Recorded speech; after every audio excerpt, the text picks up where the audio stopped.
14 December खालारखालि Bodoland सोमावसारनायनि गिबि मुंख्लं सुजित नार्जारिनि बिफा मंगल सिंह नार्जारिनि गोथार सारादु खुंफुंगोन। मिरु एबसु बानजाय आफाद आरो नखरनि बानजायनायाव मंगल सिंह नार्जारिनि गोथार सारादुखौ खुंफुंनो लाहार फाहार खालामदों।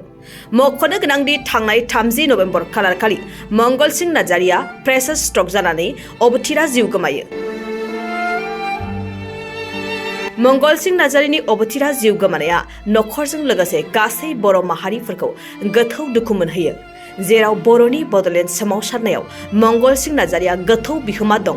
मंगल सिंह नार्जारिया गावनि असे फिसाज्लाखौनो बड'लेण्ड सोमावसारनायनि गेजेरजों खोमानानै लानांदोंमोन। बै फिसाज्लानि मुङानो जाबाय बड'लेण्ड सोमावसारनायनि गिबि मुंख्लं सुजित नार्जारि।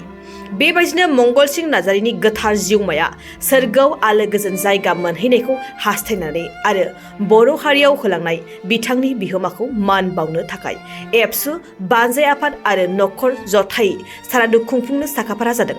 फैगौ 14 डिसेम्बर खालारखालि बे गोथार सारादुखौनो क'क्राझार बाथिपारानि जोंलारि गेजेर फरायसालिनि गेलेग्रा फोथाराव खुंफुंगोन। बे सारादुजोंनो लोब्बा लाखिनानैनो बड'लेण्ड सोमावसारनायनि गिबि मुंख्लं सुजित नार्जारिनि जोनोमगिरि बिफा मंगल सिंह नार्जारि आरो नखरनि बिहोमानि सायाव जर'खा सावरायनाय हाबाफारिबो लागोन। सावरायनाय हाबाफारियाव बिटिआरनि गाहाय मावफुं सोद्रोमाजों लोगोसे गुबुन गुबुन मावफुं सोद्रोमा आरो बर'नि गुबुन गुबुन माहारियारि आफादफोरनि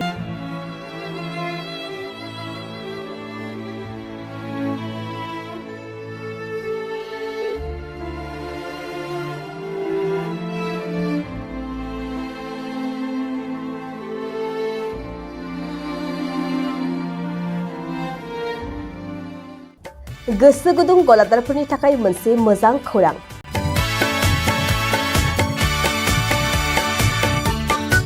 अदालगुरिनि रौता सारियालियाव खुंनो लानाय मिरु एबसुनि 50 बोसोरसालिया जथुमायाव एगजिबिसननि थाखाय गलादारफोरनिसिम जर'खा फोसावनाय।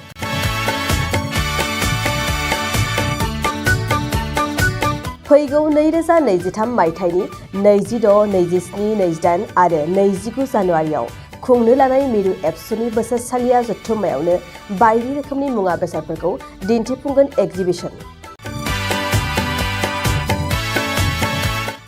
बे एगजिबिसनावनो आबादारि, हेन्डलुम, टेक्सटाइल, फिचारि आरो हारिमु बायदि बायदि आयदाफोरखौ दिन्थिफुंनो थांखि लादों बानजाय आफादा।